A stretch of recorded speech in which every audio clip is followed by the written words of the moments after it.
we also vote that you tap into your inner, Yep. I'm going to start by just thanking everybody for this conference room. In place of the others, we can actually hear ourselves, which at least those of us in the conference room at the IBO offices were not able to do in the last board meeting. So thank you. ever. Yes. Well, certainly by that meeting, it was impossible. Adoption of the minutes of the last meeting, and hopefully it won't be me. So if I could have a motion. Motion to accept Henry Garrido. Thank you, Henry. Second. Second. All right. All in favor? Aye. Aye. Thank you. Advisory board proposed to members. I'll just start to close friends. Jennifer Jones Austin and Carol Kellerman are being recommended to join the advisory board. I'll turn it over. Am I turning it over To Jackie. To Jackie to read the resolution.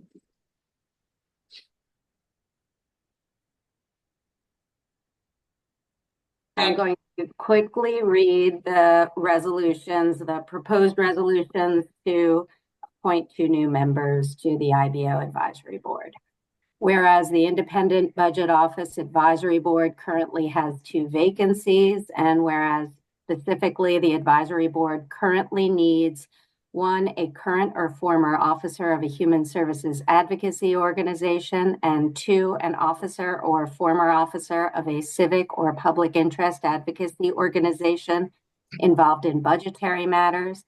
And whereas according to the New York City Charter, Section 259D, vacancies on the advisory board are to be filled by appointments made jointly by the controller and the public advocate upon the recommendation of the remaining members of the advisory board.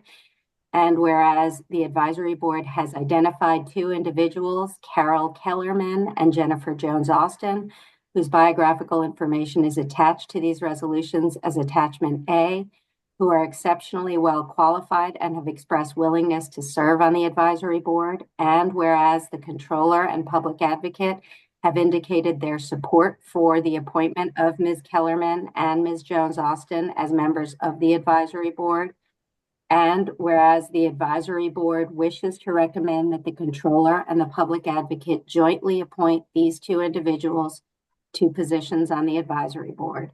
Now, therefore, be it resolved that the advisory board hereby recommends Jennifer Jones Austin to serve on the advisory board in the role of a current or former officer of a human services advocacy organization for a term ending on March 31st, 2030.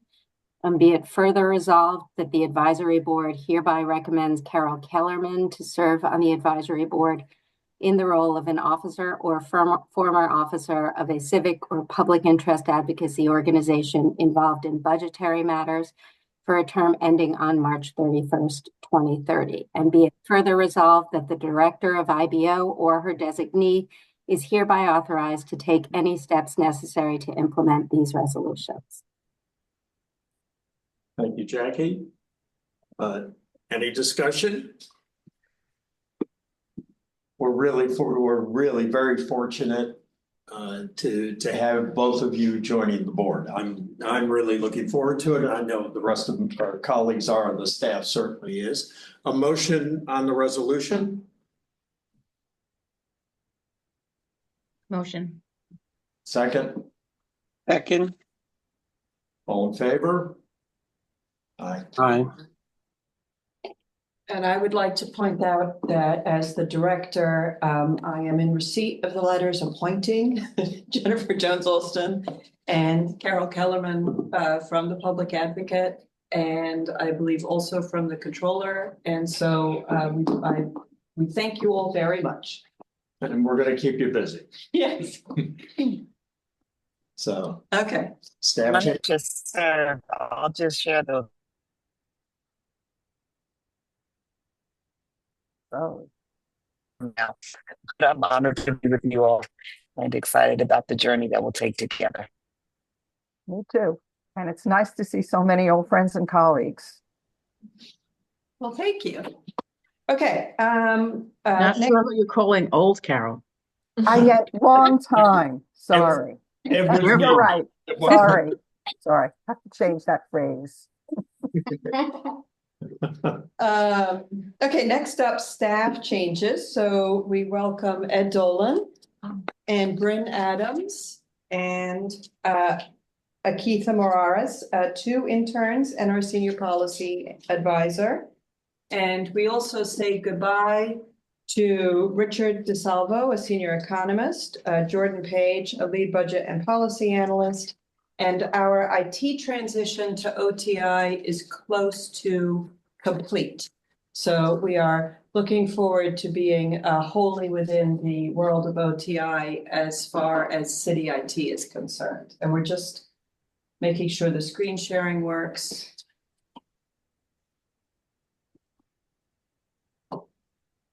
Okay.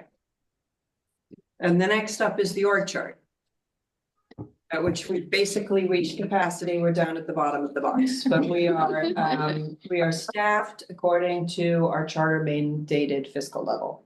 So thank you. And with that, I'm going to, any questions on staffing changes? Okay, I'm going to hand it to Tina, who will talk about recent work product. Oh, okay. So as you'll see on, we've done about 15 reports since the last advisory board, and I just want to point out a couple of places where we're starting to do some new work. And it's more like trying to create more products around every report where we can to extend the comprehension of the report to as many people as possible. And so the first time that we did this was with a slow buses report. And I just want to thank Brian and his team because we kind of sprung this on them like really quickly, but they helped us create 5 one-page summaries of different aspects of the report. Jan, who wrote the report along with Emily, created an interactive report and an interactive map. And so these were all different products that we were able to put along with our review of DOT's plan to build 150 miles of bus lanes. Just a second slide. And the other thing that we did this quarter was release all of the prelim analysis all on the same day. So I wanted to point that out because that was, we on the comms team had been pushing for that because the plan kind of talks about the economic and tax revenue estimates and also talks about the expenditure and estimates. So they're all coming out at the same time. And we were able to do that as pretty much a whole agency team. And I think that those are sort of the new things that came up. But yeah, we published 15 reports, 2 as interactives, 3 of what we're calling press kits. That's those one-page summaries that we've done, which we've done to 2 other products already. We also published a letter, and as I mentioned, there was an interactive map that came with that DOT analysis, and we also testified 3 times. One of the testimonies was to the city council and 2 of the testimonies were city charter revision commission, both to the mayoralty and to the city council's charter revision commission. Okay, next up, any questions so far? If not, we're going to delve into some of the reports. Good morning. I have a question. Yes. So on your testimony, as you know, I sit on this city charter revision, and there was a lot of discussions after the IBO's testimony, after the fact, regarding the proposal regarding the nonprofits and the advancement of 80% of the invoices. I wonder if there was financial analysis following that, or if there is one that we could follow up on the Charter Revision Commission, because that's something we're contemplating as one of the ideas to put on the referendum to the ballot. Thank you for the question, and I do remember testifying to you. Thank you. There is financial analysis and there is process analysis. which we intend to publish as part of our report. But we could also figure out how to take a portion and submit it as an answer, an additional answer to the charter revision. We carefully looked at the length of time between invoice acceptance and invoice payment, and also spoke to a wide range of providers about invoice experiences, and also looked at the audit process, because the IBO's proposal was to, once an invoice is deemed accepted or deemed arrived at the city, to immediately pay 80% of the invoice, as most of the negotiation, if you will, around invoices has to do with relatively small issues, but the entire invoice will be held up in the current process. Contracts are audited after the fact, and clawbacks regularly occur. So we felt that for providers in good standing, immediately paying a portion, especially as there's evidence that the invoices don't eventually change, they get perhaps minorly adjusted, would lessen the financial pressure on the nonprofits, and continue to still maintain reasonable and careful use of city money. But Henry, we can provide that to the charter revision, to the city council's democracy committee, in such a way that we show the research we have behind it. Thank you. I think at the core of this is the decision whether we're going to put this as a referendum or use it as or recommend legislation rather than put it on the ballot. So I would appreciate that. Thank you. Where did the 80% come from?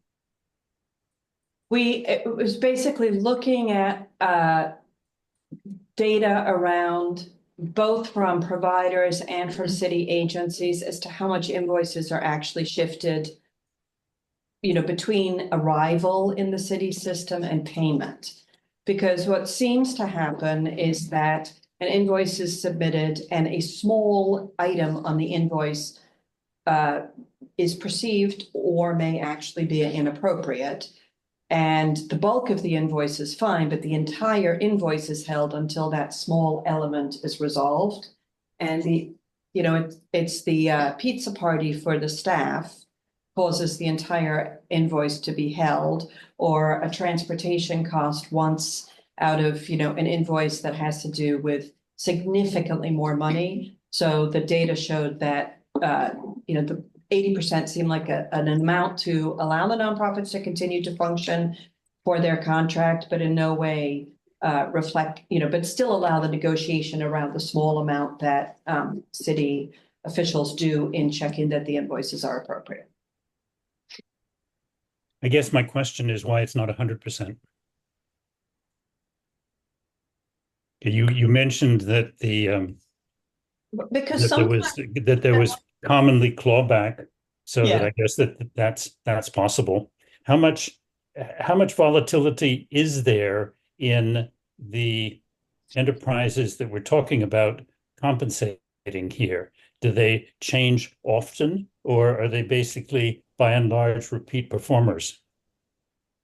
It's a wide variety between, our suggestion is the only entities to be paid the front are entities in good standing. The majority of them are repeat performer, nonprofits under contract, multiple contracts, multiple agencies. But there are also new entrants to the marketplace, if you will, or entities that have only an expertise in a very narrow area of business. So, but we can look at it. We thought 80% was cautious. We could go back and look. Mm-hmm. We hear that the former director of OMB is suggesting 100%.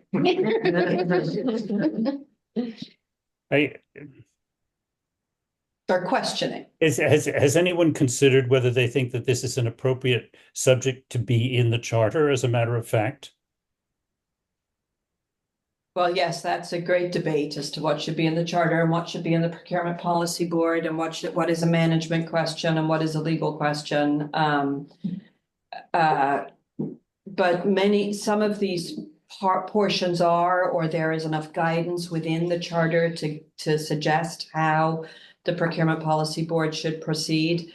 In both of the testimonies, I was asked about the balance between regulation versus management, and IBO, based on data, believes that this is a management issue, but that there needs to be enough guidance within the regulations so that the managers, the different administrations, understand the importance of paying one's vendors on time, which seems obvious and yet is not happening, particularly in certain sectors of the city's portfolio of business. The thing is, you're setting up a structure in which the likelihood of any agency ever being paid more than 80% is very low, I would say. And I wonder if that's appropriate as a charter mandated structure, which is supposed to be, have some long-term permanence as a structural statement. Yeah, I hear you, Mark. I will send to you all the data we have, and I'm happy to have an additional meeting about this, because we don't want to, default to a number that's in fact unacceptable. We were trying to think about how to the city, in effect, to move forward with getting committed cash out the door for a reasonable portion in such a way that the nonprofits would not face challenges that we witness, such as inability to make payroll or rent.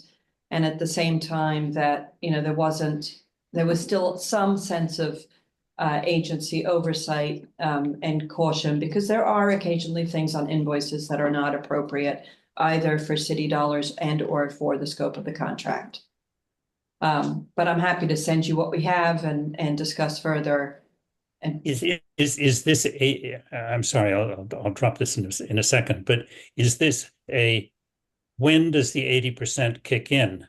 Is this within a certain period of time of receiving the invoice from the agency? Is it within a certain period of time in the passage of the fiscal year? When does the 80% hit?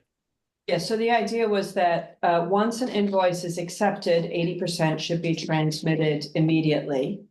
And that the remainder of the invoice would be paid as soon as is duly possible. There's all kinds of data that, although invoices are meant to be paid within 30 days, that generally doesn't happen because invoices aren't deemed accepted. How do you define accepted? Well, there are two definitions. One is that it's been transmitted in the passport system and has arrived, and the second is that the city agency deems it accepted. And so it's the distinction between those two fields, and the city agency's acceptance versus the provider submitting it becomes the time frame that is leads to the delays in payments. And so our proposal was that once the provider has submitted it, that should start the clock and 80% should go out. And then the city agency can review and determine if there's some concern about some portion of the invoice, determine it to be accepted, and then that would start the 30-day clock on the remaining percentage that wasn't paid up front. Does that make sense? Yeah, it all sounds extremely squishy in terms of, and I am totally in sympathy with the goal of actually paying these agencies what we owe them promptly, and that is, we the city owes them promptly. It just you're trying to lock in a standard which sounds, very cut and dried, but I fear that in practice, this question of whether it's been accepted and when it gets accepted, that can get put off for 2 years. Right. It's just to put it in the charter is saying that something is sacred about this 80%, but there's so much latitude in terms of the practice that is likely to arise that I wonder if that works. Well, we'll send you all the data we have and explain our logic more. And also explain the passport fields and the balance between the charter and the PPP. Because I think what we suggested was that the chart, we could explain the balance as we were trying to. Okay, I'm sorry to take so much time. We should move on. No, it's hundreds of millions of dollars at stake for segments of our community on services that the city has engaged and committed to. So we thought it was important to testify. Okay, next up. We're going to talk about IBO's response to the preliminary budget, and I'm going to hand it to the Senior Research and Strategy Officers, Sarita and Sarah. Great. I'm going to kick us off.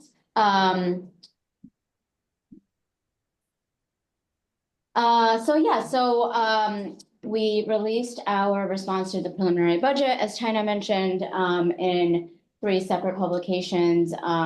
This is from our chart book, which summarizes our analysis. And so looking at the top row of this table, you could see the projections for this fiscal year, 2025. OMB projected a surplus 2.3 billion. IBO, our revenue forecast was largely pretty similar to OMB's. But we do project an additional surplus for 25 of 1.4 billion, largely from PS savings, which is not so surprising, pretty typical of our analyses. We also project additional savings from asylum seekers, as well as non-asylum seekers in DHS shelters. And so taken together, our total projected surplus for 25 is 3.8 billion. Looking forward to 26, OMB projected a gap, which was filled by the projected surplus for this fiscal year. So they presented a balanced budget, of course. IBO projects an additional gap for next fiscal year of 1.6 billion. That largely stems from additional expenditures for city FHEPS vouchers, for cash assistance, several education programs, including programs that were previously funded with stimulus dollars. And I think those are the main areas. And also, uniform personnel costs, which is factored into that. And so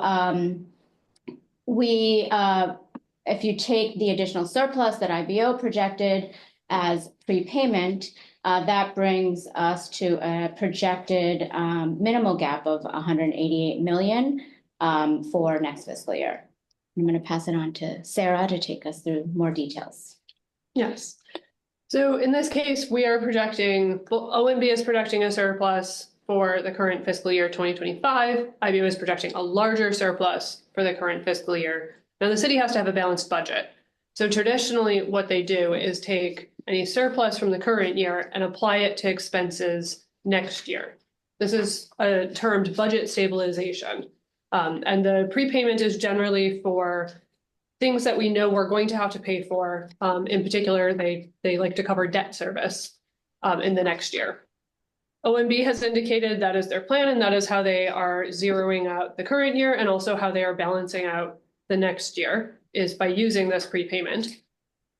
IBO also in our analysis follows OMB's lead in the sense that we also apply the surplus this year to next year to come up with our estimate of the budget gap, which is minimal, as Rita said, just shy of $200 million.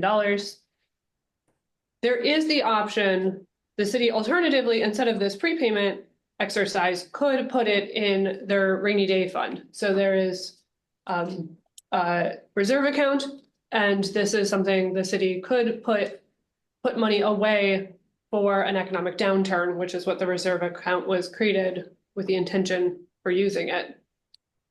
Or there's also the Retiree Health Benefits Trust, which is also a place that the city could put some reserve money.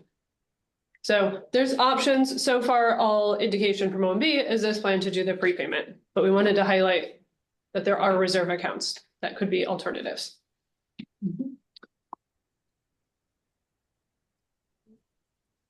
And then in discussing this idea of having a surplus at the end of the year over year, the city has had a surplus, certainly in recent years. And one thing that IBO in our report highlights is that the surplus since certainly 2022 has started to decrease. It has started to shrink. So what this means is that year over year, the city is spending more money than it is bringing in that year. And so this additional cushion has been shrinking. We have on this graph our fiscal years along the bottom. On the left side, we have our dollars and millions, and that goes with the purple bars, which represent the size of our surplus in that fiscal year. For 2025, we have purple is what OMB thinks the surplus is going to be, and the blue is the additional amount that Sarita highlighted that IBO thinks we will have. We also, in this orange line, are looking at our surplus as a percent of our tax revenues. So what is the size of our cushion relative to the amount of taxes we have? And we can see that that is also declining. This is something fiscal watchdogs have been commenting on for several years. It's something that in specifically right now, given a lot of uncertainty on revenues and what those might come to look like, this is a time when the city relying on this cushion becomes more important than ever to help balance its budget.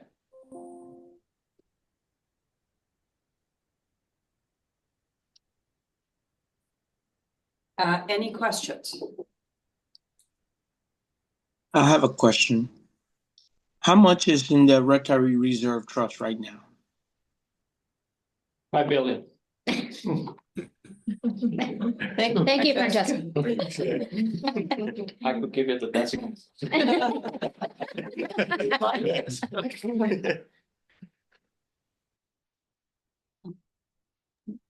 Mary, you have your hand raised? Yeah, I assume that these projections don't involve any of the potential cuts in everything that we get from the federal government, right?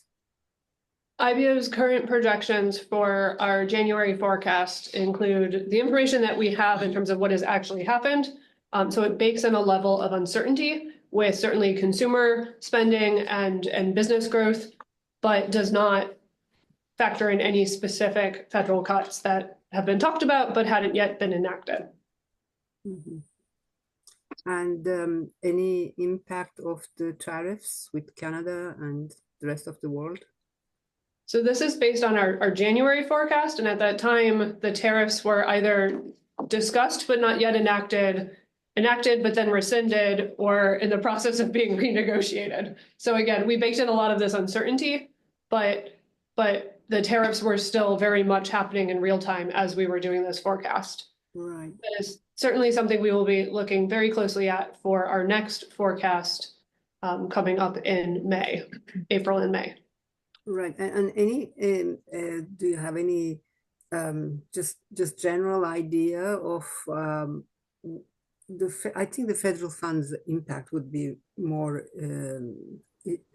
substantial than the effect of the tariffs. Do you have any range of how it might affect the city, the federal funds? You do have some numbers about how much what the percentage of the budget that the city gets from the federal funds, and Yeah. so 8%. Yes. Yeah. In our report on the expense side of things, we do also have a section on federal aid to city agencies. So we note the city agencies that have, and the share, both the dollars and the share of their budget that federal funds comprise. But again, we haven't factored that in because we're still assessing what the actual cuts will look like. And for context, 8% of the city's budget is federal dollars of the total budget. The state has a much larger share though. And yeah, Louisa will be discussing 38% of the state's budget. Yeah. yeah, so if we have any cuts, so it will be through directly from the city budget and also indirectly from the state budget, right? Yes. That is the thought. Okay, I don't want to even think about that. Fine, thank you. Yes. Louisa? Yes, I mean, there is a range of, an enormous range, and it could be extremely altering or not extremely altering. Louisa, could I ask a question? Please. Apropos of this discussion about the fact that we're not able to, have not yet accounted for what could be even larger deficits caused by federal actions. I noticed in your testimony to the council that you made a very restrained, I would say, suggestion. You said that you recommend strong consideration be given to applying at least a portion of the surplus to the stabilization fund. Have you gotten any reaction? Has there been any follow-up from council members or the city budget office to your suggestion? So we have had follow-up from the city council, from various areas of the city council, and inquiries and exploration. Carol, I appreciate that you say that was restrained, because I think for IBO, we thought it was about, as bold as we'd ever been before. But we're cautious. We're very cautious in such circumstances, but we also, as I said, we are looking at extremely bad weather, and this is intended for a rainy day. So we have had formal and informal discussions with the council, and those continue. We have not discussed this with the administration. And that is in line with the administration's general violence in recent time. Well, I understand that for the IBO in the past, that was regarded as a bold step. And I noticed it, and I commend you for doing it, because I think the times call for something perhaps even more strongly worded. Thank you. I appreciate that. I would go with that and say that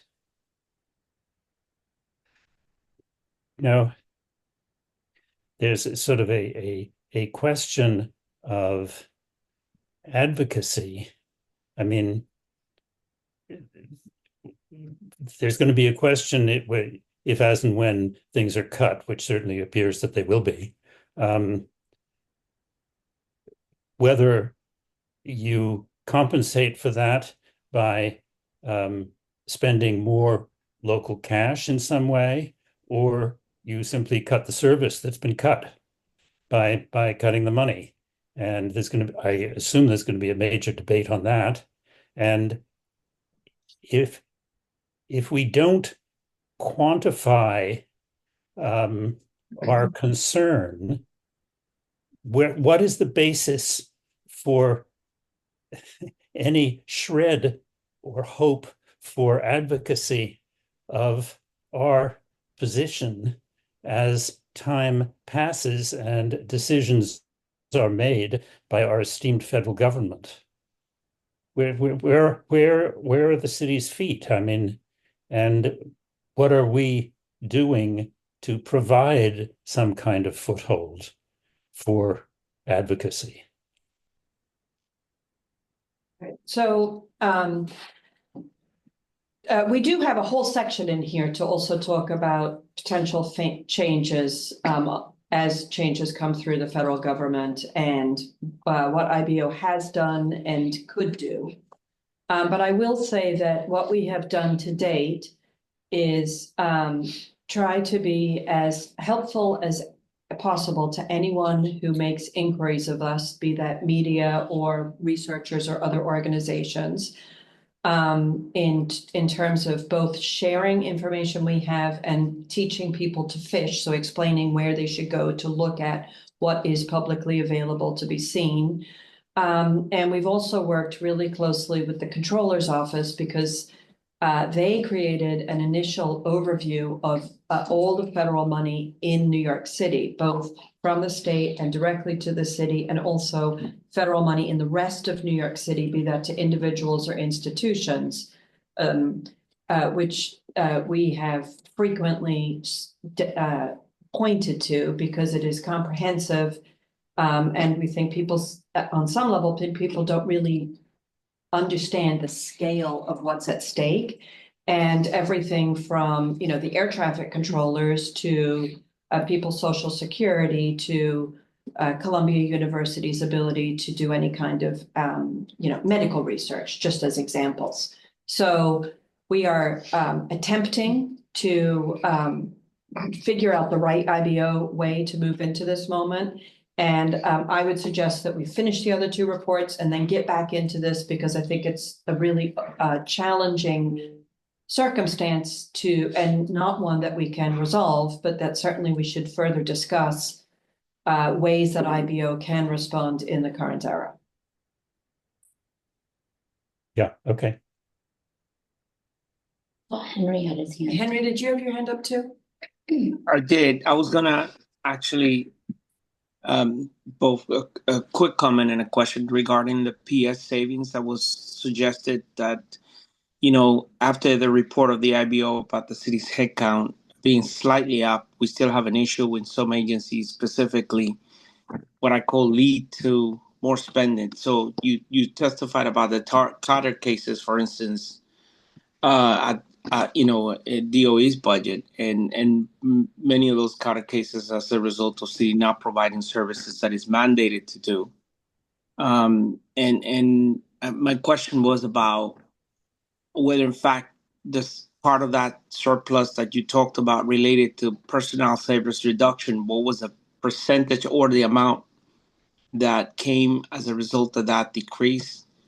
And then the second question was about the U of A at the police department with the precincts, and whether in fact you suggest that the breakdown of U of A, again, as it was discussed in the charter, is something that needs to be legislated or should continue to go into the charter amendment. Right.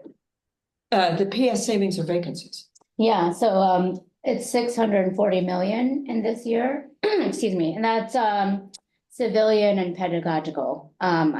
We can get back to you on if we can break that down by agency But further. you actually have a reduction year over year in the amount of vacancies, Yes. not the opposite. Yes. Oh, yeah. So the 640 million is smaller than what we have projected in the past. Excuse me. And the unit of appropriation, the police department unit of appropriation that caused not despair but delight, was 123 precincts plus detectives plus various other critical police services in a single unit of appropriation, which I argue does not really align with the spirit of unit of appropriation as outlined in the charter. And that, we understand that a too granular structure could lead to endless micromanagement, but that surely 123, all of the precincts in one U of A, plus all these other things, is perhaps too gross a distinction, and that there might be some way to find a more nuanced version.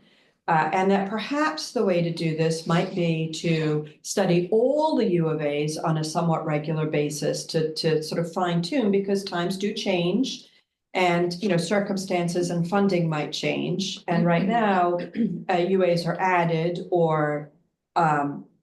but, there doesn't seem to be comprehensive analysis across all of them to understand, what's nuanced, what isn't, and how do agencies compare with each other, so that we have some agencies that have pretty granular UAs.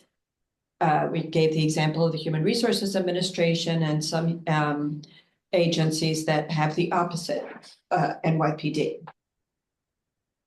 And are you raising this topic in the context of a charter amendment, or are you raising it simply as a management question? and budget management question. Between the two. Because Raised it in the charter revision because it's a place where people, I will say that I am thrilled that other people are thinking about UAs because in general, it is a topic that few people are as excited about as I am. But the reality is that many of the questions we get and the types of analysis that we're charged with doing, we can't do unless the agency works with us because we cannot see the nuances because of the structure of the UAs. And then if you read the charter language and you look at the framing documents at the time that was drafted, the drafters envisioned a far more nuanced level of reporting than what many of the city agencies currently have. As I said, some are very nuanced or are quite nuanced enough so that it's fairly transparent as to what's happening by program, but many are not. the charter is an extraordinarily inflexible and blunt instrument to try to use it to manage the sort of day-to-day ins and outs of city financial operations. And I just would suggest that it's something that needs to be used with extreme caution.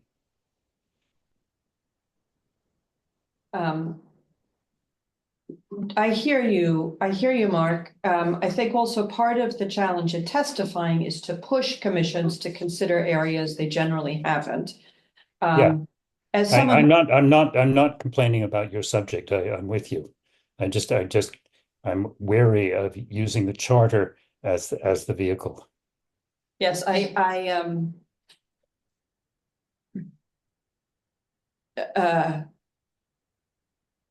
sometimes pigs fly, but mostly they don't. So I'm going to guess that while I present the testimony, these items don't make it to the voting ballot. But I still think they're important to discuss because I think the public is well served to understand what units of appropriation are and how more nuance. I'm with you. So I'm not going to give up the topic. Fine. Okay, let us turn to the employee staffing report, and we're actually going to do two reports here in conjunction. One is our overall reporting on employee staffing. Arden's going to lead that, and then we're going to dive into our NYPD overtime report, which Val is going to lead. Great. Thank you, Louisa. So I'm going to talk about the report changes to New York City employee staffing levels, which was a great segue from Henry, where we can see this tiny uptick in the chart, which we'll talk about in a moment. But first, I wanted to thank my co-author, Cameron Chapman, as well as sort of many people at IBO and on the advisory board who helped to shape this report. It really was a quick turnaround and a team effort. So I am going to speak about the project overall, and then we'll talk a little bit about the NYPD section of the slide as a transition into the conversation about police overtime. So this report looks at historical and recent trends in city staffing, counting active full-time staff. We also included detail for select agencies showing the change in the most common civil service titles in those agencies.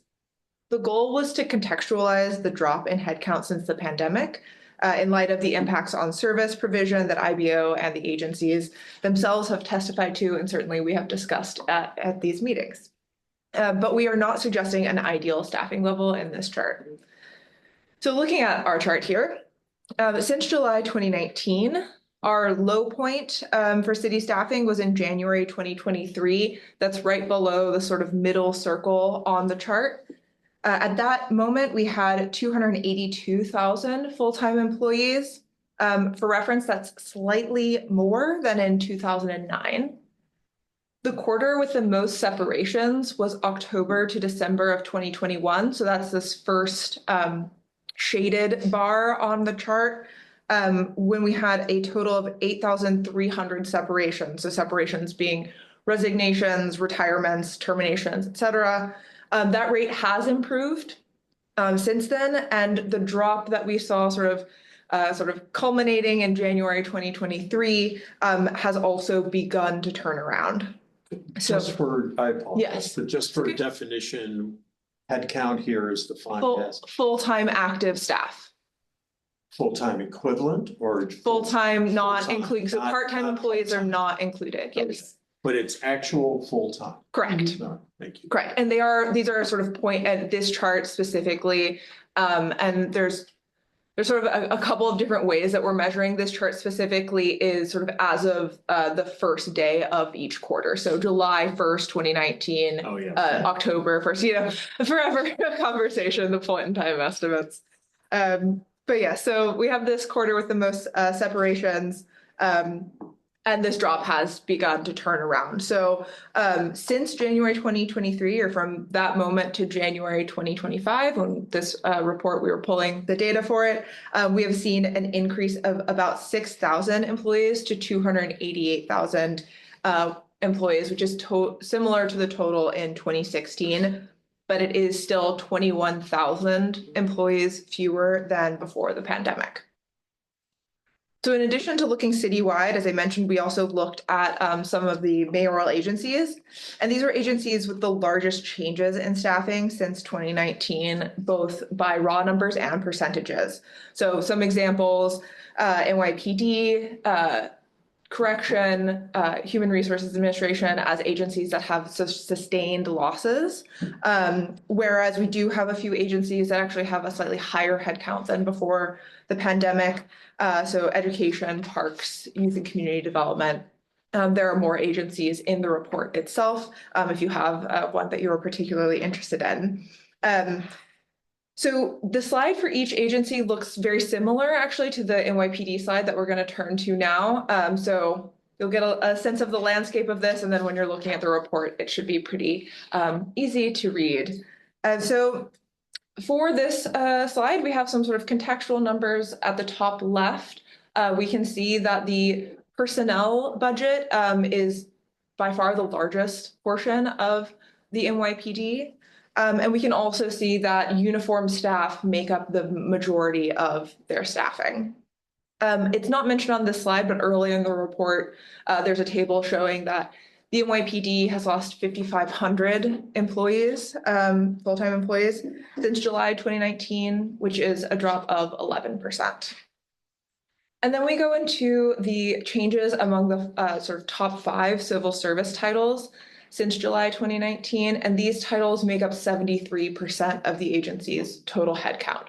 And they are all down since July 2019. The only one that has had some sort of gain or perhaps recovery is the sergeants, but they are still down 71 sergeants since that time. So again, police officers, school safety agents, sergeants, detectives, grade 3, traffic enforcement agents are all down. So I'm happy to take any questions about this, but if there are no questions, we will also move on. So just let me know. Question. Yes. On the traffic enforcement agent, they bring in revenue. There are different levels. There's 1, 2, and 3 and 4. We represent the 3s and the 4s. Do you have a breakdown? I mean, perhaps this you don't have to belabor this in the meeting, but if you had a breakdown of levels on the TEAs, Sure. I think that would be. And the reason is part of it is the fleet of tow trucks. So 3s and 4s do a lot of the towing, whereas the 1s and 2 do a lot of the ticket agents on the ground. So part of it is equipment and part of it is drivers. So if you had a more granular report on that, I would appreciate it. Thank you. Just curious if you happen to know, do all of those levels share the same title code, or do they have different title codes?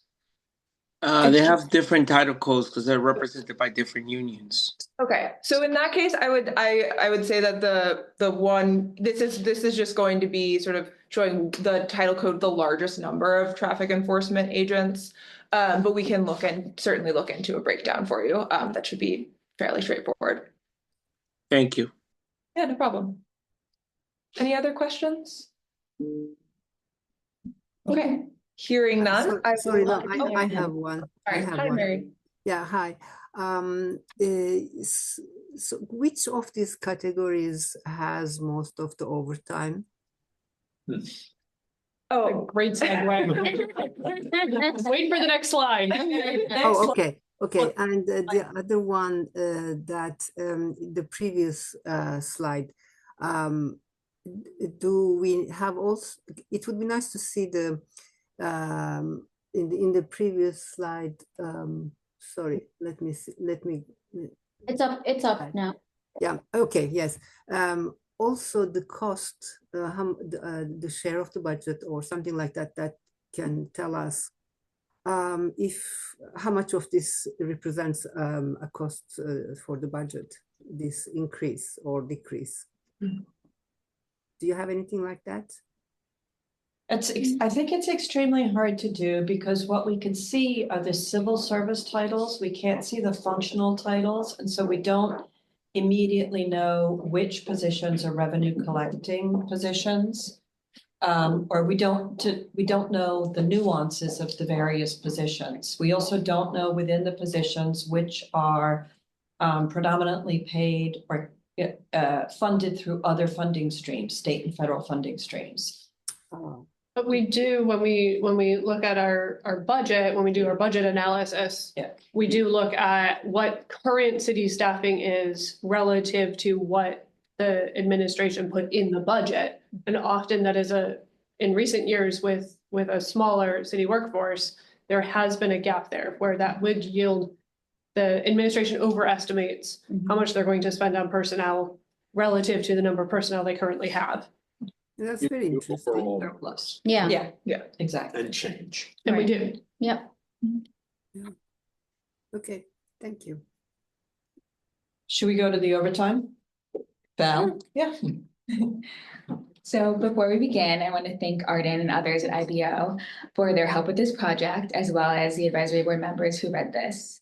I also want to note that the NYPD reviewed this report before publication and did not disagree with the methodology or findings. IBO examined the relationship between tenure and overtime usage for uniformed personnel, NYPD personnel in 2024. IBO also did this analysis for the 5 previous fiscal years from 2018 through 2023.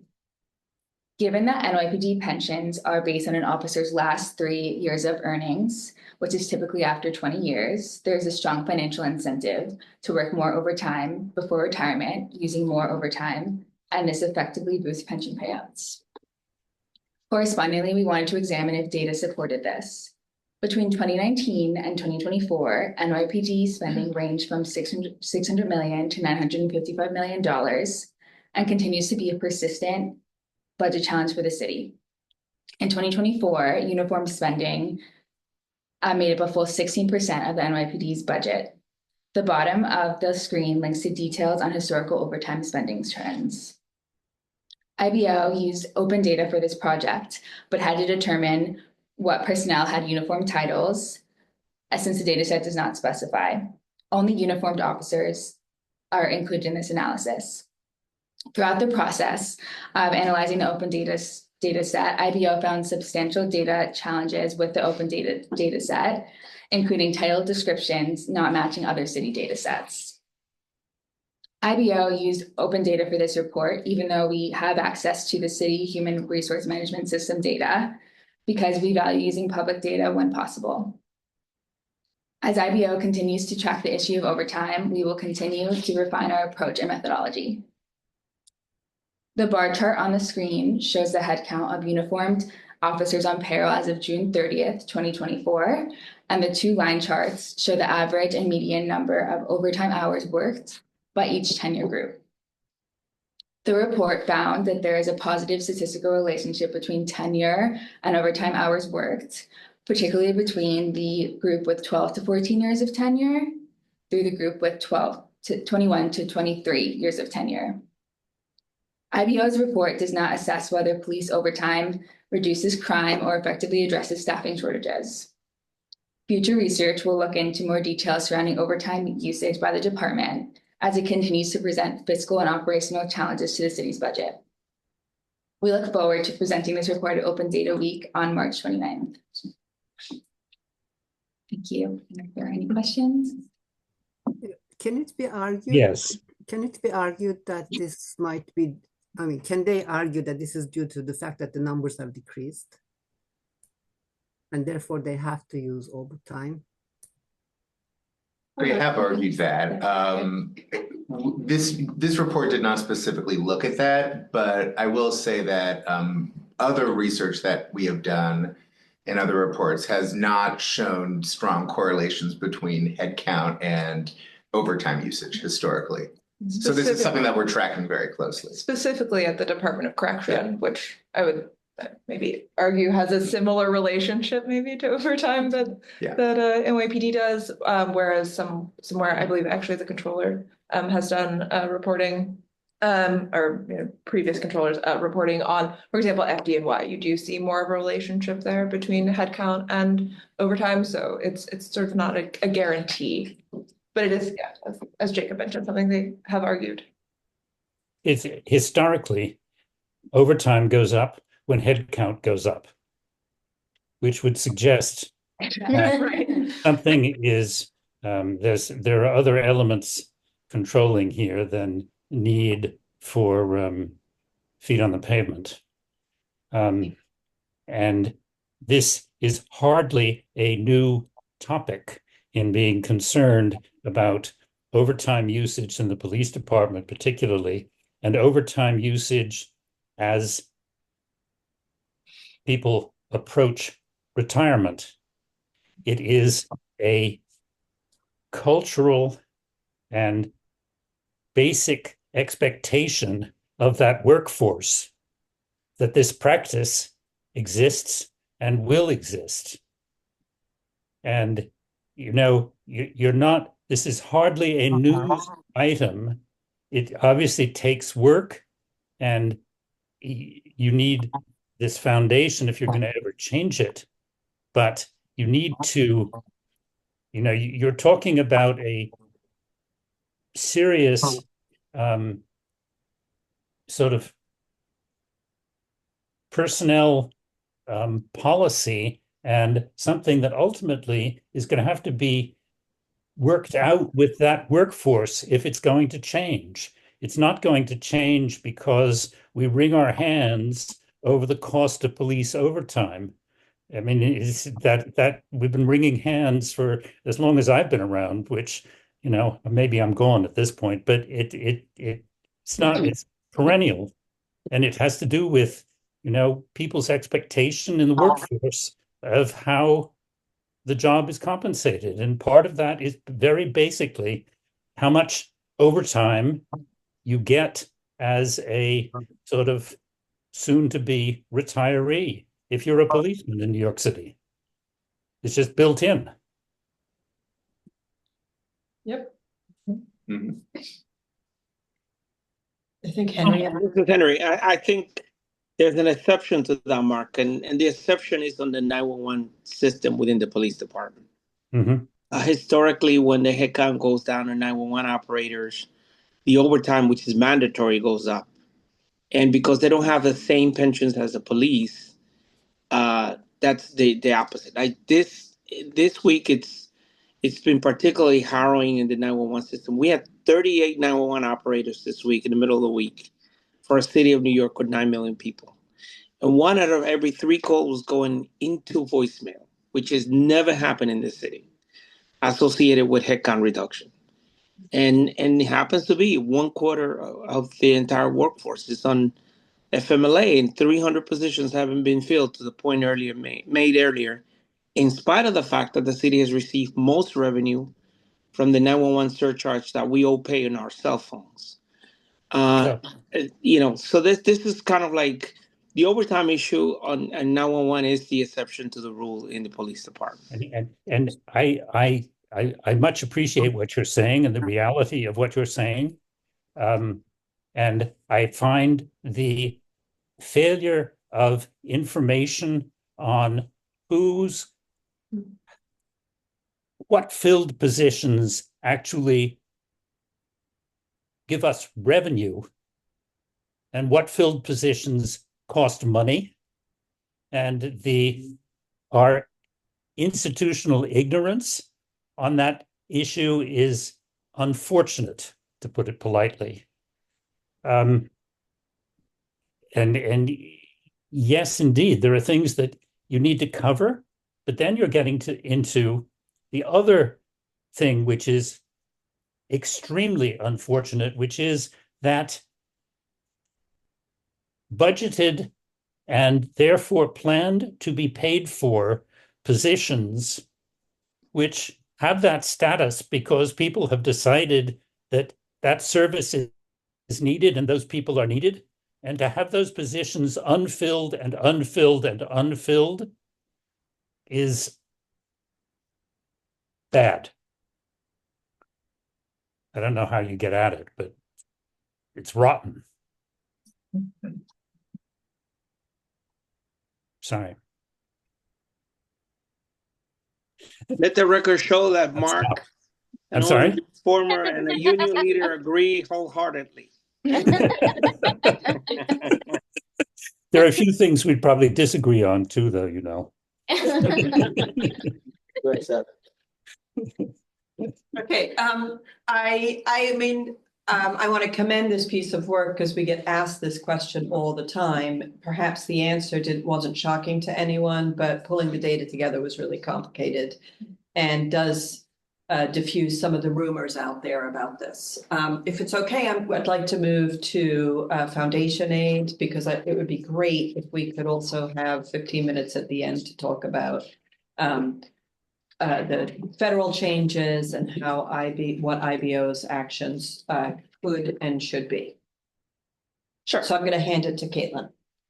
Hi, folks. I co-authored this report on foundation aid that IBO put out last month with my co-author, Youngwon Song. He is having some technical issues, but I just want to acknowledge and thank all the incredible work he did on this report. So I'll be going through the slides today. For those of you who are not familiar with foundation aid, it is our chief source of revenue from the state for school aid, supporting our education department, just under $10 billion this year, which is a quarter of the DOE budget. And to give you a very brief overview of how this formula works, it's quite complicated, but at the highest level, there's a per pupil amount that accounts for some differences in cost based on region, based on student need like poverty and English language learners. Then the state subtracts what it thinks the district is responsible for, the expected minimum local contribution. That gets you to a selected foundation amount per pupil, which is then multiplied by the pupil count. And that's where the formula also takes into account students with disabilities. So that gives you the total foundation aid revenue to any district, including New York City. So what IBO did is we looked at a report released by the Rockefeller Institute. This was commissioned in last year's state budget to look at the foundation aid formula, which was first instituted back in 2007 in response to the Campaign for Fiscal Equity, but had not been substantially updated since then in terms of both the overall form of the formula, but actually also in terms of some of the specific inputs to the formula. So Rockefeller Institute put out their report in December. They listed out a number of recommendations, and this table that we're showing here is directly from our report. And what it does is it takes each Rockefeller Institute recommendation, that's the first column. It also looks at various implementation options because there were various implementation options proposed by Rockefeller for some of the recommendations. It lists out their estimated statewide costs, but something that their report did not provide was any estimate of impacts to specific districts. So what our report did is looked at the specific impact to New York City revenue, both as a dollar amount and as a percent of overall foundation aid revenue. And I'll just note that we did estimate the impact of each proposal on its own. So these are not cumulative, and because of the complicated nature of the formula, you shouldn't try to add them up.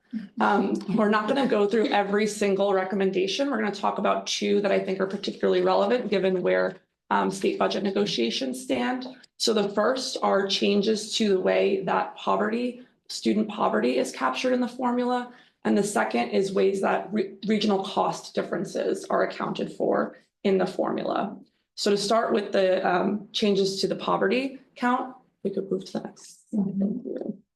So first, the formula used to use 2000 census data to measure student poverty. This is, of course, on its face quite outdated at this point. And so Rockefeller Institute made a recommendation that has been oft discussed to update this to current poverty measures.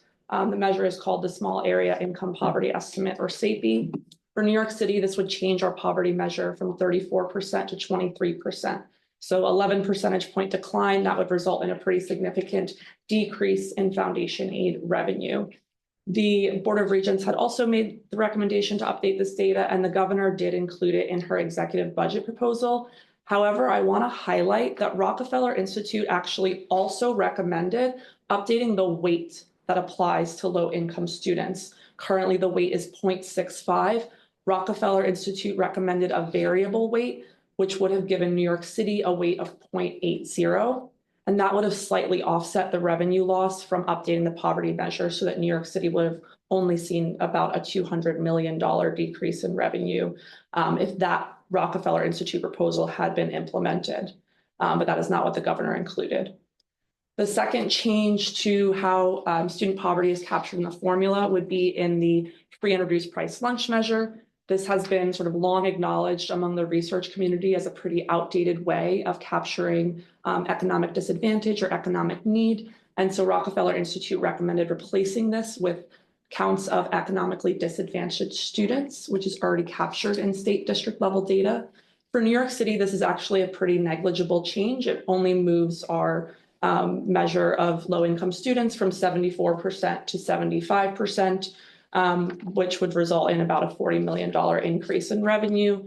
So slightly offsetting the decrease in revenue from updating the census data. Again, these are really close, so you could imagine that a slight change year over year could mean a slight decrease or a slight increase, but very small.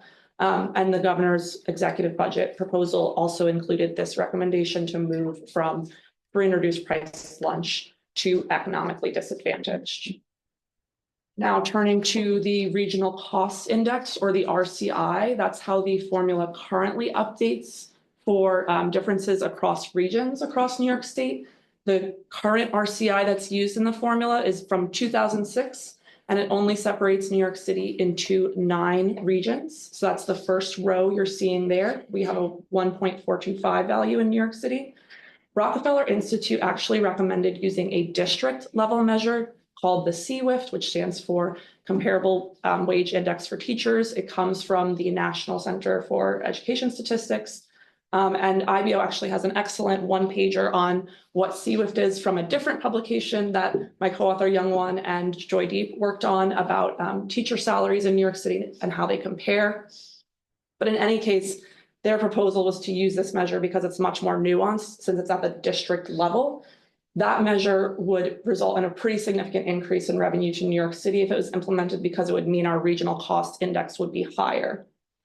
Again, Rockefeller Institute proposed another implementation option, and that is to just multiply the CWIFT by 0.83. There's not a sort of need basis for that multiplication. It is something that would allow the statewide net cost of this adjustment to be 0. And that would, of course, significantly decrease New York City's revenue, because it would mean our RCI would be significantly lowered relative to the current RCI. And again, that's not based on an objective measure of regional cost, just something that they proposed to get to a 0 statewide cost. We did 2 additional estimates about using updated RCI, but still for 9 or 10 regions. So the 10 region measure separates out New York City and Long Island, whereas the 9 region measure has them combined. We did those at the request of City Council Finance. You can see both of those would also increase New York City's RCI and therefore revenue to this to the city through foundation aid. And then lastly, in the One House budgets released last week, both the Senate and Assembly proposed increasing the RCI for New York City, either the 9 or the 10 region. And again, those would be higher than the current RCI used and therefore would increase revenue to New York City. And we released those 2 estimates as a standalone press release last week. That's available on our website. So we've done a ton of outreach post-publication to try to engage folks involved in the negotiation of the fiscal 2025 state budget. We met with State Department of Budget staff, New York State Senate, Assembly. We briefed New York City Council Finance and provided them with those additional RCI estimates that I mentioned. We briefed the City Council Ed Chair, Rita Joseph, the UFT. Someone missing from this slide, my apologies, is the Comptroller's Office. We did speak to their staff as well. And then we actually also provided a bunch of requested estimates to Advocates for Children of New York. So I can quickly go through those on the next slide. So they asked us to look at alternate weights for poverty. So I mentioned earlier that Rockefeller Institute's recommendation would have brought New York City up to 0.8 for that weight, which would have slightly offset the loss in revenue from updating the census measure.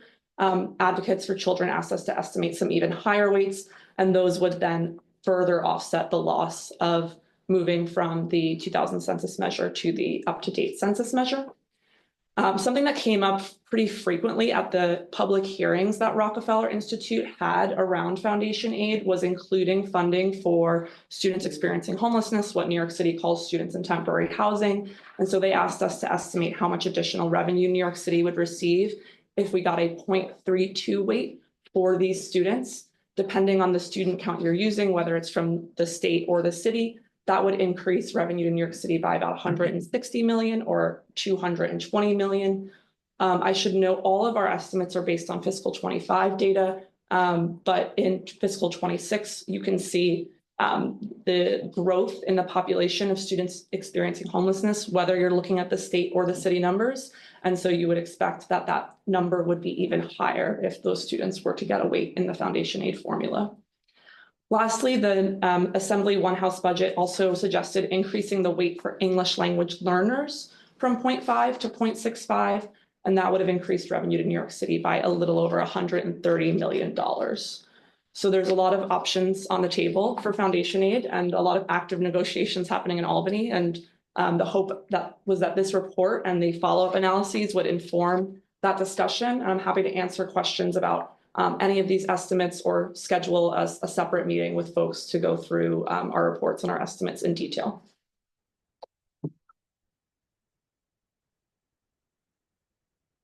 Well, I have a question.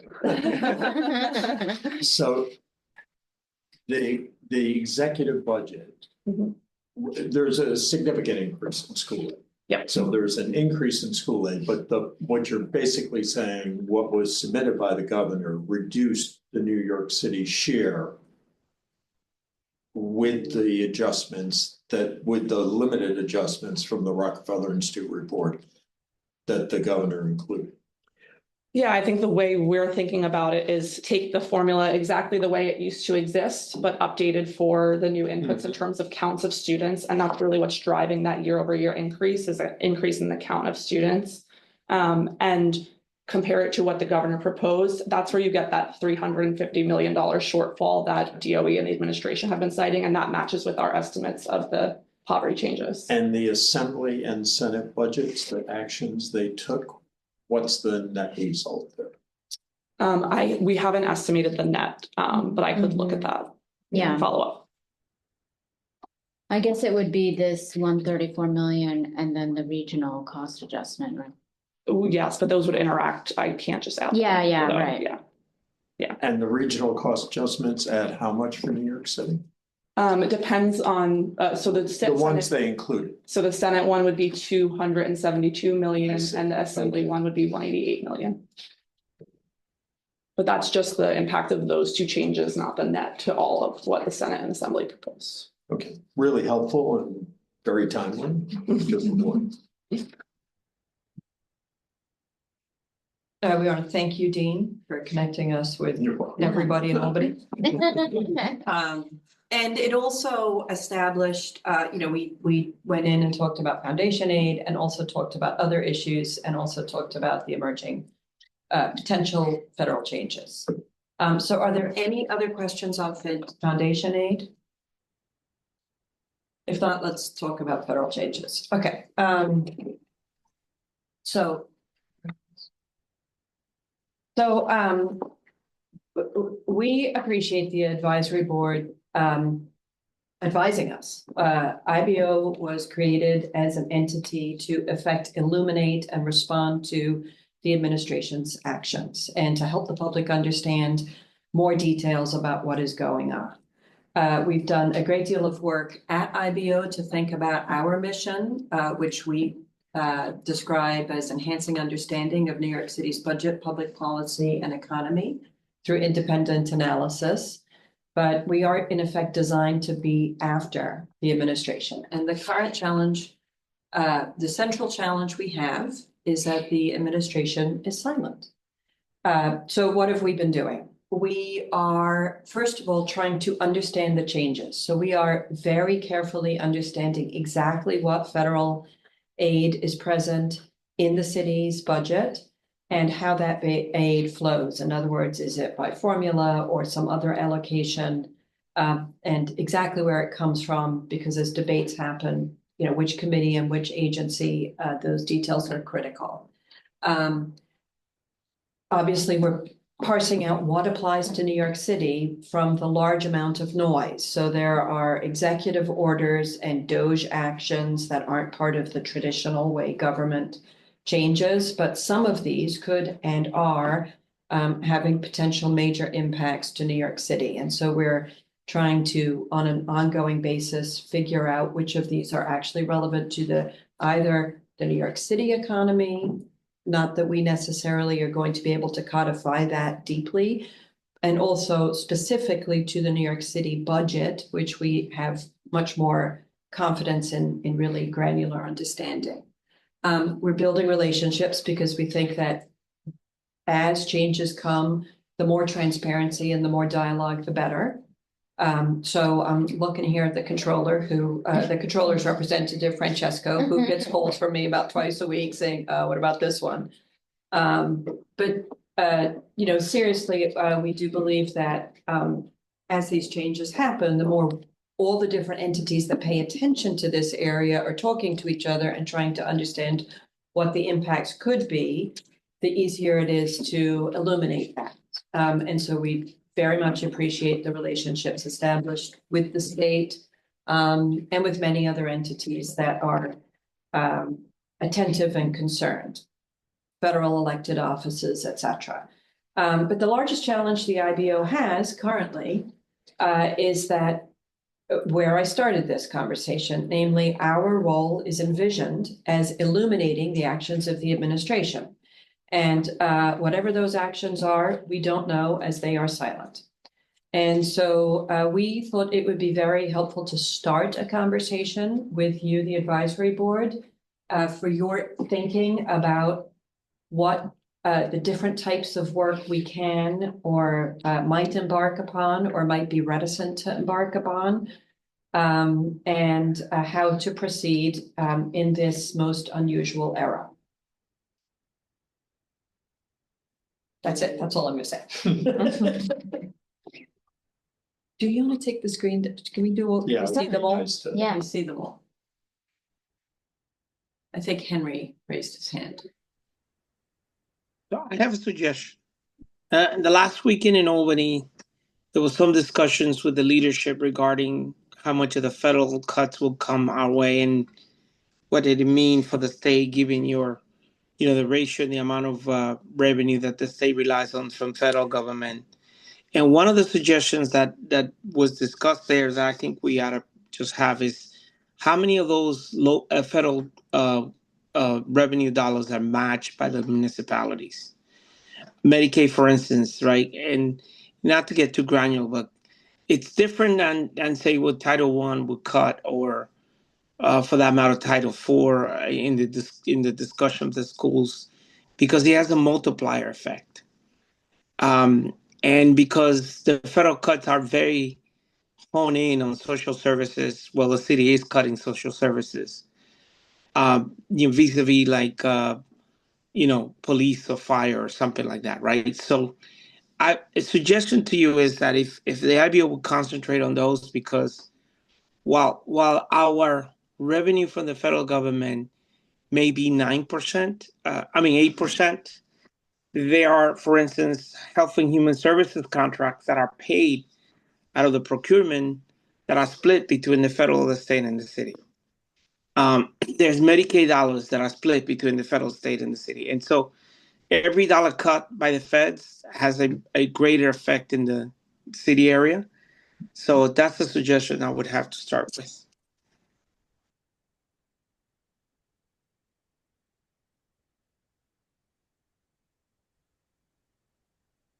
Close.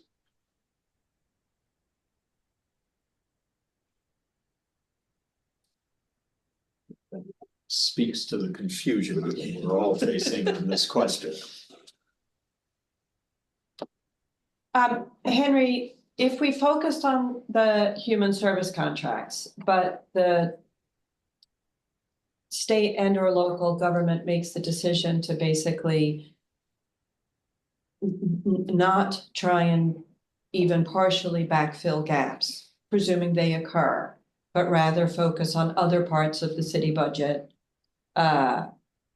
Water safety is one that comes to mind, which seems like a fairly neutral topic and kind of critical. And also, it's just an example.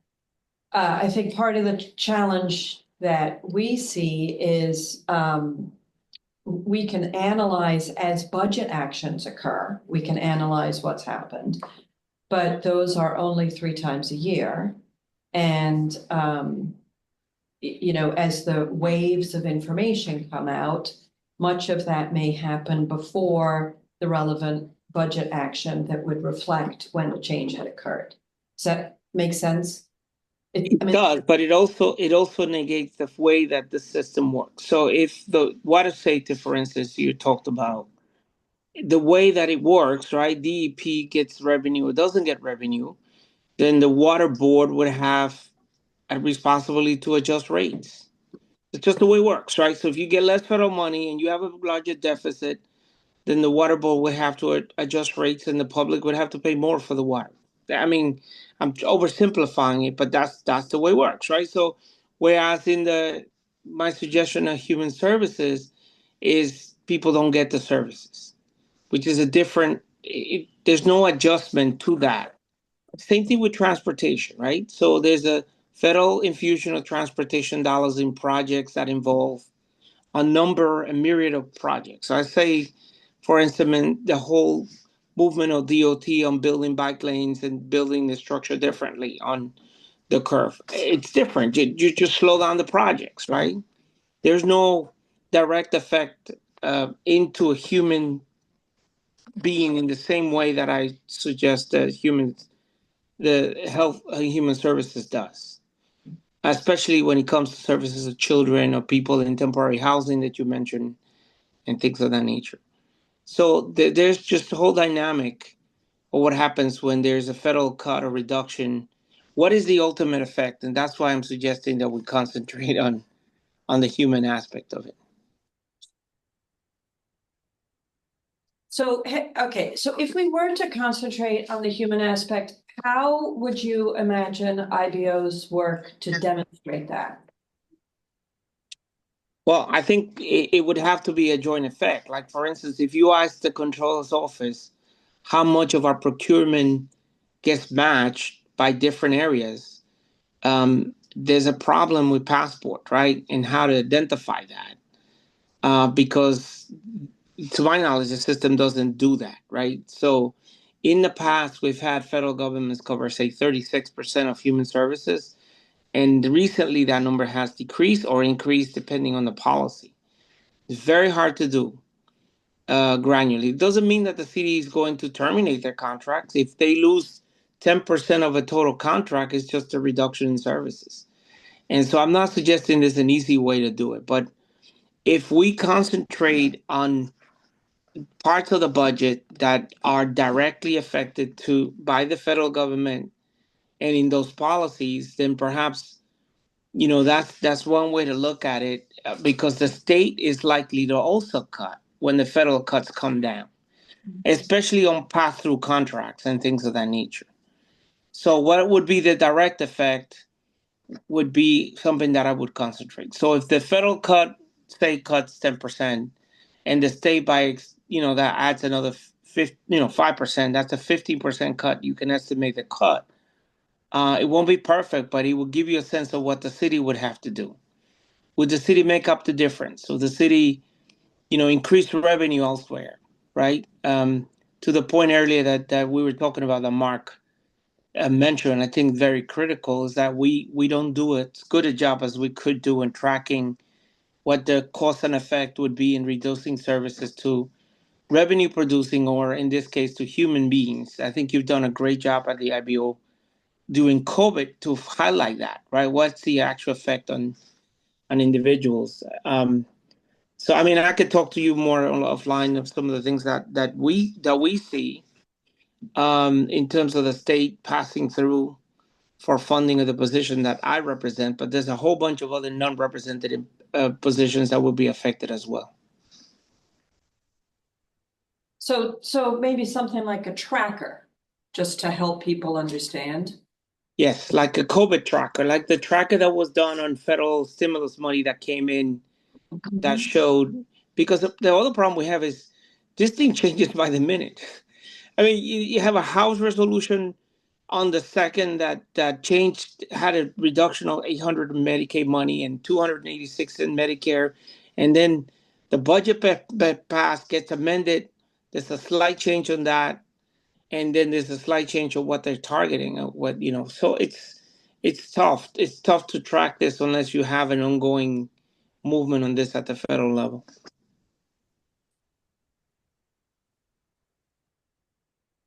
Okay. You're really addressing the budget issue that is likely to be, the subject of rather intense debate in terms of maintaining services when you lose not just the federal dollar, but this sort of automatic mechanism that the federal dollar drives the city and state dollar as well as a practical matter. And you're going to lose that mechanism, that extension mechanism, as well as losing the federal dollars. And it's certainly, I think, worth pointing out. But I'd like to go back one, which is your question of what do you do when the city is silent? How do you comment on what the administration is doing if they're doing nothing? Well, I would suggest that silence is a pretty loud and substantive statement of what they're doing. And that to be paralyzed by the fact that they're doing nothing, I don't think it follows. I think the silence is deafening as a practical matter and needs to be commented on.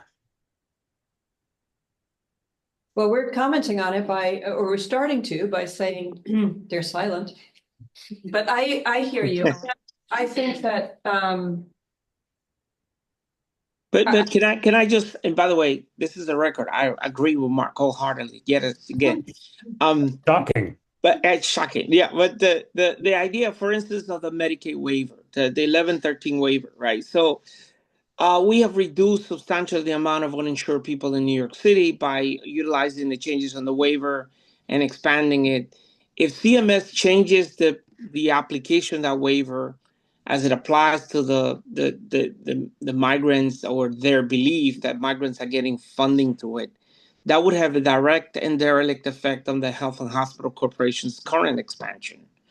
But it would have also a direct effect on, for instance, the city's own Metro Plus health insurance, which was used as a mechanism to do that and generated revenue of $400 million that the state was relying on not to pay HAC when he did its formula to fund the public hospitals.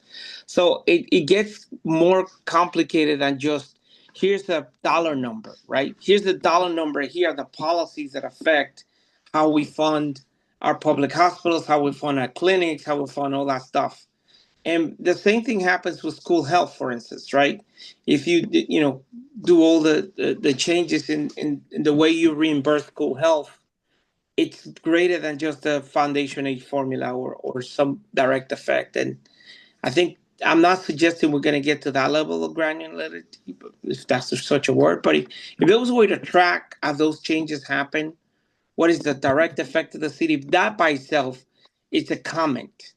May not be a political comment, but it's a comment that says, here's the direct effect to you, New Yorkers, in the way that you access hospitals, health, schools, and so on. So The problem with this is the larger point, which is the reason, I mean, if you give some credence to the strategy that the city has or may not have, but I could explain why they might have, is there, if you want to track this, you could just give a list that's pages and pages long of possibilities. If they do this, then it has all these, not just budgetary, but indirect effects as Henry is describing. But they're saying, we don't want to give them these ideas. We don't even want to articulate that some of these things are possible that they may not even have considered yet, but we're going to help them by showing them all the things that they can do. So, you know, I guess I agree with the overall statement of Mark that we shouldn't say nothing, that this is a major threat to the budget. And it really should be factored into the discussions they're having right now about the future of the budget, both at the state and city level.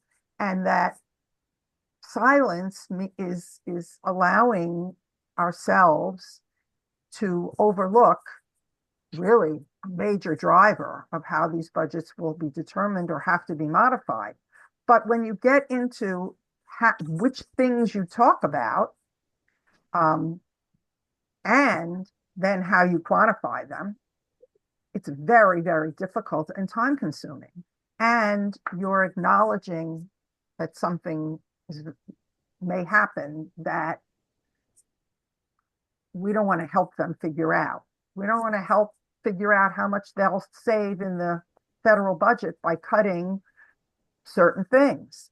So it's, I mean, other than saying you have to acknowledge this and you have to say it's a threat and have some way of quantifying or at least tracking what the major sources of threat are, I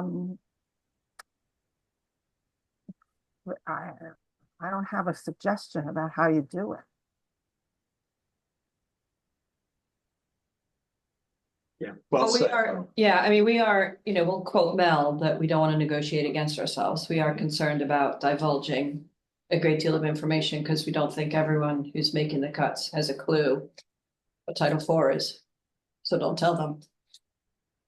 Just as an example. But I mean, I also think that as part of the reason we wanted to start this conversation now is that we are going to be moving forward to more clarity from the federal, not just talk, but actual fiscal actions, presumably both by Congress in a way that, you know, follows traditional rules and thus will cascade through.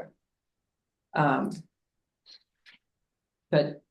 you know, it is a challenge. And it's something it's just something to think about, frankly, because I think it's and to be wary of. But I'm not sure. You know, it's sort of you can have to sort of think as you go on this. I would like to add well, I don't think that it's a good idea to say, well, but we haven't factored this, but we'll do it on our next iteration of the budget. I think that to just leave it there, I don't think you can do that. I think you have to say something about the atmosphere that we're in, which isn't good. The other thing I wonder about, which is actually a finite number, there's all this talk about the 400 million that they've stolen from Colombia. And that is real in terms of a public number, and it's fairly large. And I'm not sure when you start talking about the impact of federal fiscal policy on New York City,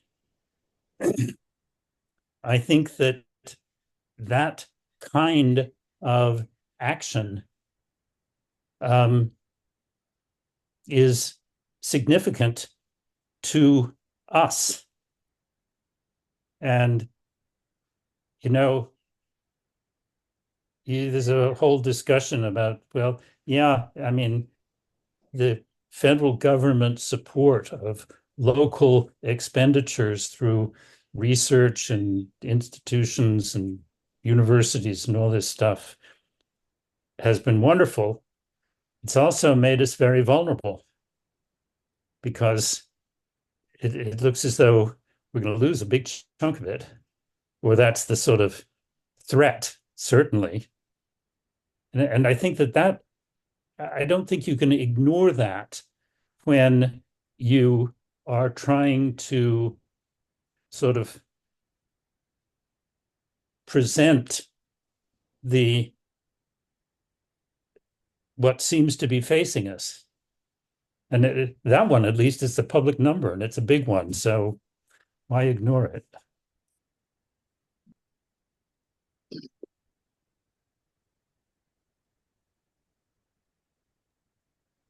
Sorry, I just think I live in a political world where I think that's naive to think that these folks have not figured this out.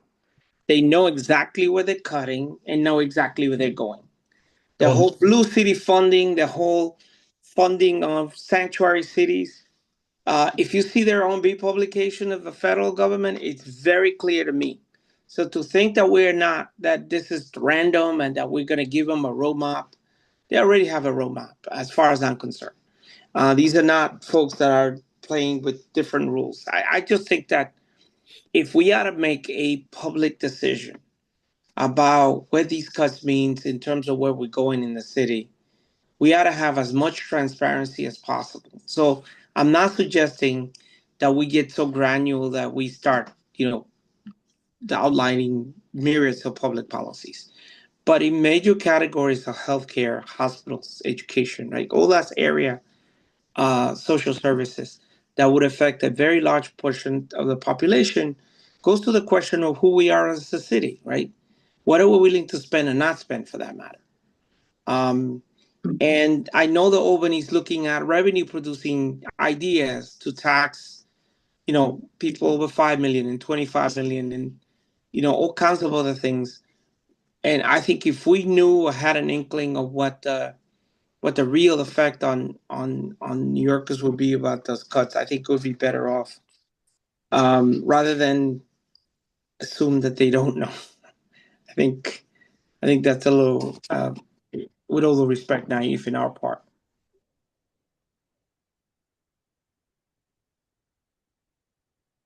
I think the degree to which it's naive is going to be evident as we go forward, and whatever it is. Continuing conversation. Yeah, I mean, I think that this is the start. We don't have it clear, obviously. We're asking you to advise us, and this is evolving. But we're glad to start this conversation and to think about some of how we might do some of what's been discussed. And I also want to keep an eye on the time. I think that Borough President might want to reclaim his room. Not yet. I'm sorry, can I just add one other element here? I mean, Please. New York City's revenues and economic well-being are heavily dependent on the finance sector of our economy.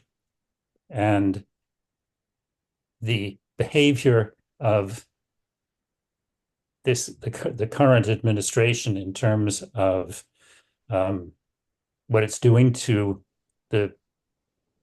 those numbers and that business at the moment is something that I don't think we're in a position to really quantify necessarily, but I don't think it's something we should ignore either. Yeah. Yes. You've actually been doing that in your forecasting reports. You have been acknowledging. Yeah.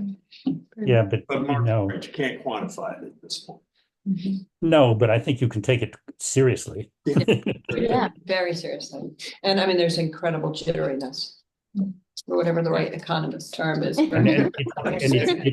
mean, one of the things is that, I mean, this is an international business, although we seem to pretend it's not.